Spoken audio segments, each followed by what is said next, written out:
Welcome to another TCP walkthrough video. I'm Logan, and in today's video, we're going to be going over the requirements for filing a consolidated tax return. And we're going to be doing that the SuperfastCPA CPA way, which is diving straight into questions to learn the material. If you don't know much about our strategies, make sure you go to SuperfastCPA.com and check out our free 1-hour webinar training where we teach the key ingredients to passing the CPA exam. We will teach you how to pass the exam efficiently and effectively so you don't waste months and years of your time. The link will be in the description, so make sure you go check that out.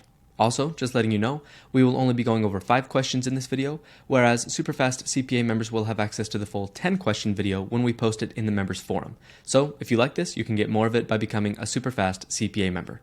With all that said, let's dive straight into the questions. Alright, here we are at question 1. Which of the following corporations can be a member of an affiliated group for the purpose of filing a Consolidated Federal Form 1120 U.S. Corporation Income Tax Return? So basically a consolidated C corporation tax return. So which of these can be a part of an affiliated group for this consolidation? Can foreign corporations, can a domestic corporation owned by another domestic corporation, an S corporation, a life insurance company? Which one of these can be a part of this group? Let's go ahead and look at the answer to see what we can learn. Okay, it looks like the correct answer is a domestic C corporation wholly owned by another domestic C corporation. So let's look at these rules. In U.S. tax law, an affiliated group eligible for filing a consolidated tax return typically consists of a parent corporation and one or more subsidiary corporations. Here are the general conditions for inclusion. The parent corporation must own directly or indirectly at least 80% of the voting power and value of the outstanding stock of at least one affiliated corporation. All included corporations must be incorporated in the U.S. or a U.S. possession, and foreign corporations, by the way, generally are excluded unless they are possessions corporations. Certain types of corporations are excluded from filing a consolidated return. So again, most corporations can be part of a consolidated return except for these ones that we're about to read. Foreign corporations, S corporations, tax-exempt corporations, real estate investment trusts or REITs, regulated investment companies or RICs, and insurance corporations.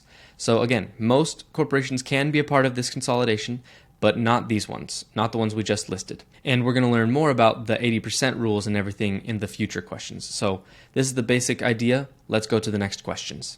All right, here we are at question 2. Corporation A owns 83% of both the voting stock and value of Corporation B. Corporation B owns 60% of Corporation C, and Corporation A directly owns an additional 20% of Corporation C. Corporation A also fully owns Corporation D, a tax-exempt organization. Based on this information, which of the following corporations can be part of an affiliated group that files a Consolidated Federal Form 1120 U.S. Corporation Income Tax Return?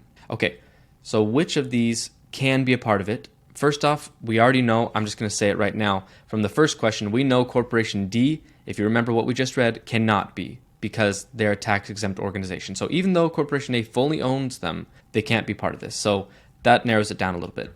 If you don't really know how to chain these together and how it works with indirect ownership, that's okay. Let's go ahead and take a look at the answer. Okay, the answer is that only corporations A and B can be included in this affiliated group. So let's read through this and understand why. So under the rules for forming an affiliated group for consolidated tax returns, the key requirements are, first, a parent corporation, Corporation A in this case, must directly own at least 80% of the voting power and value of at least one other corporation within the group, which in this case is Corporation B.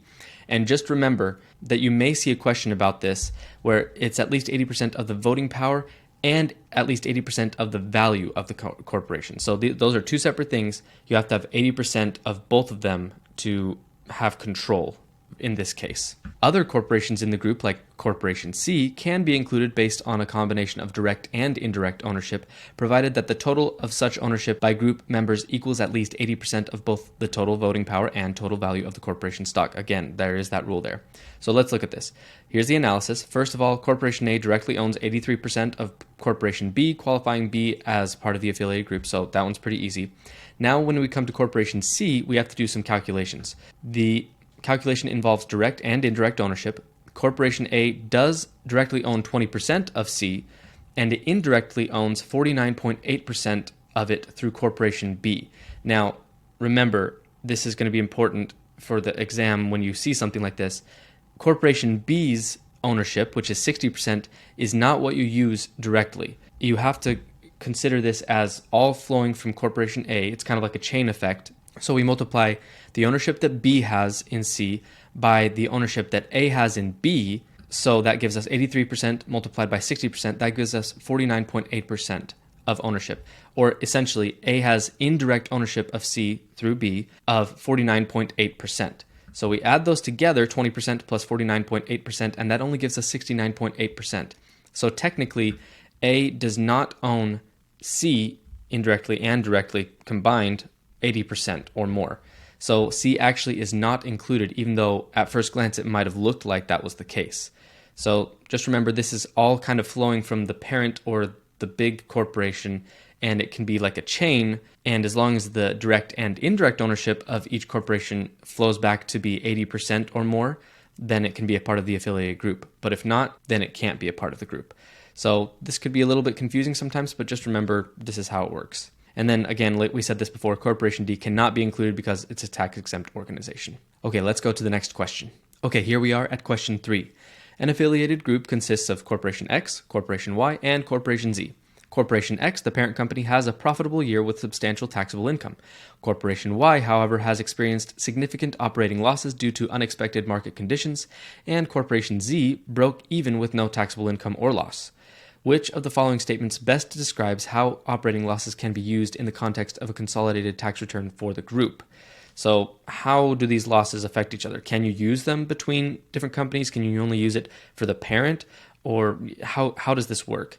Read through the options if you'd like, and when you're ready, let's go ahead and look at the answer. Okay, the answer is Corporation Y's losses can be used to offset Corporation X's taxable income on a consolidated return, potentially reducing the overall tax liability of the group. So let's read the actual full rule here. In the context of a consolidated tax return, the operating losses of one member of an affiliated group must be used to offset the taxable income of other members within the same group before it can be carried forward as a net operating loss. So you might see it said as can be used, but in reality it must be used.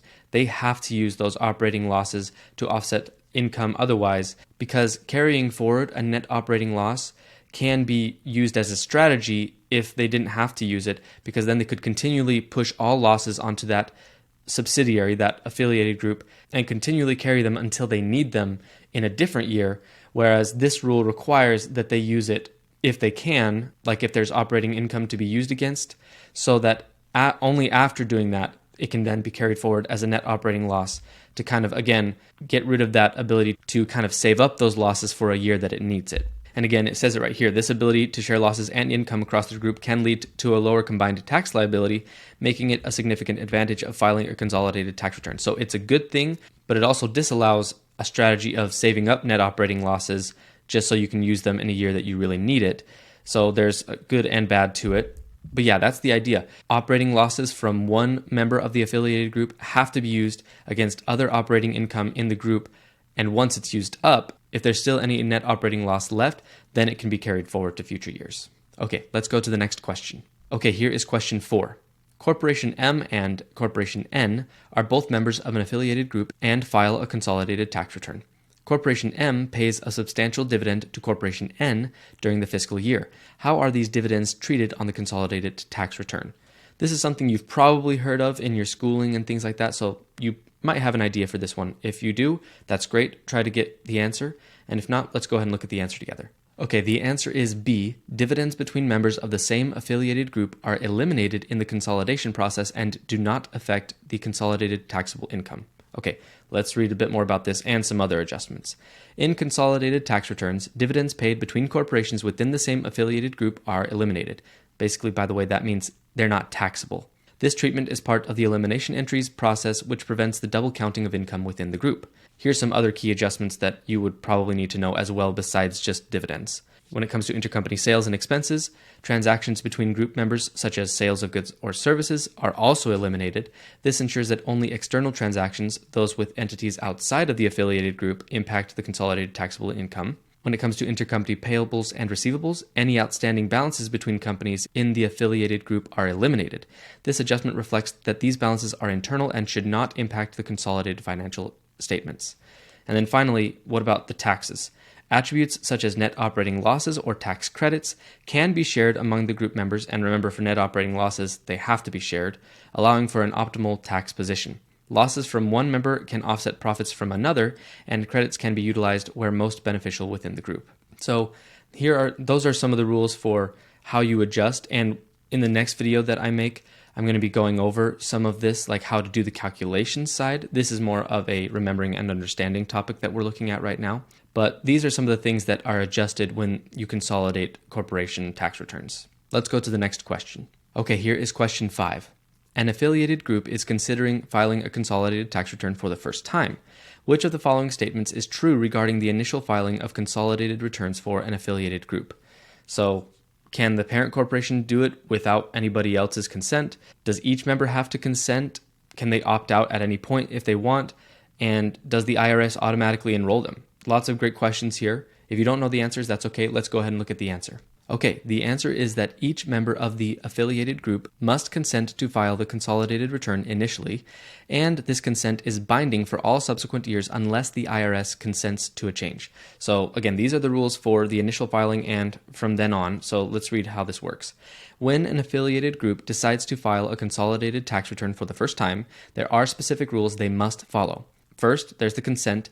Each corporation that is included in the consolidated return must consent to the consolidation. So no, the parent or the main corporation cannot just say, we're consolidating, deal with it. Next, once the group files a consolidated return, the decision to continue filing consolidated returns in subsequent years is binding. So they can't just do it one year and then not do it the next year. This means the group cannot revert to separate filings unless the IRS gives a specific approval to do so. So they would have to go ask the IRS, hey, can we no longer do consolidated returns? And the IRS would decide that. And then finally, contrary to what some might assume, the IRS does not automatically enroll corporations in consolidated filing. Eligible groups must choose to file this way and meet all regulatory requirements, including the consent of all members. So it's not something automatic. They have to choose to do it. Everybody has to consent, and they can't get out of it unless the IRS says they can get out of it at a later time. All right, we learned a lot in just 5 questions. Before we go any further, let's do one more part of the process called pillar topics.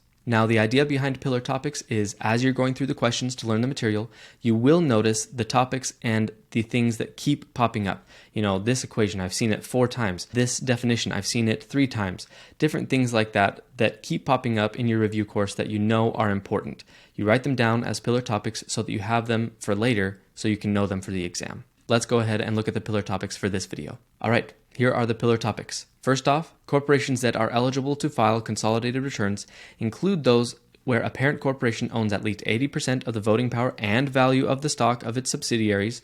And again, it only has to directly own one, and then the rest can be through that chain effect, that indirect effect. And we saw that in question 2. This eligibility excludes foreign corporations, S corporations, tax-exempt organizations, insurance companies, RICs, and REITs. As for the consolidation itself, dividends paid between members of the affiliated group are eliminated from the consolidated taxable income to prevent double counting and reflect the true economic performance of the group.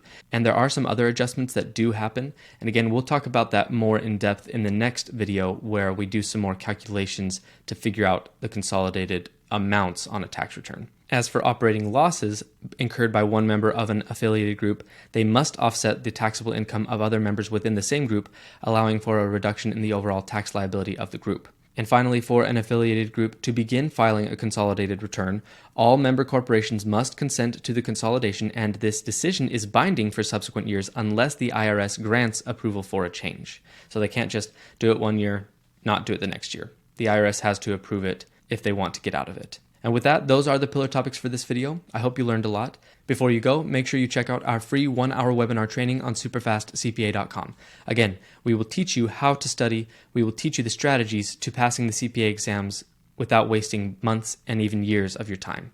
Make sure you go check that out. Also, just remember that Superfast CPA members will have access to the full 10-question video when we post it in the members forum. So if you liked this, going through these 5 questions with me, you can get more of it by becoming a Superfast CPA member. If you liked the video, make sure to like it and leave a comment. I hope this was helpful. I will see you in the next video.